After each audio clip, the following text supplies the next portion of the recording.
नमस्कार, मी प्रियांका मते. आपल्या मराठा समाजातील आरक्षणाबद्दल माझे मत मांडत आहे. एक मराठा कोटी मराठा, एक मराठा कोटी मराठा. आम्ही सोडणार नाही तुम्हाला सरसकट कुणबी प्रमाणपत्राचा वाटा. किती आमदार आले, खासदार आले, मंत्री आले, मुख्यमंत्री आले, जरांगे पाटलांना आंतरवाली सराटीला भेट देऊन गेले आणि आज आमच्या मराठ्यांच्या न्यायासाठी सगळ्यांनी वरहात का केले? वा रे वा, सरकारी न्याय. 60% वाल्याला बोलतो तू सरकारी नोकरीवर जाय आणि आज आमचं मराठ्यांचं लेकरू 95% मार्क पडूनही घरीच राय किंवा फासावर जाय अशी परिस्थिती केली आज आमच्या मराठ्यांची.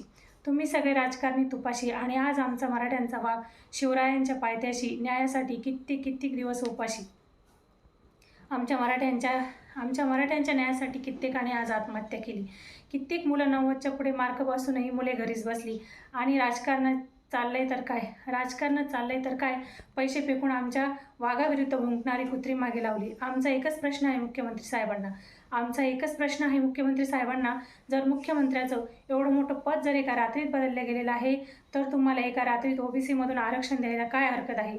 किती जरी केला तुम्ही लोकांनी खोट्या नाट्यांचा साठा, किती जरी केला तुम्ही खोट्या कागदपत्रांचा साठा, तरी आमच्या मराठ्यांचीच राहील हवा आणि तुम्ही शिवरायांच्या पायथ्याशी बसलेल्या उपाशी वाघाच्या जबड्यात हात घालतायत हे नक्की लक्षात ठेवा. कितीही करा तुम्ही जीवाचा आटापिटा तरी तुम्हाला पुरून उरेल हा एक मराठा कोटी मराठा. जय हिंद, जय महाराष्ट्र.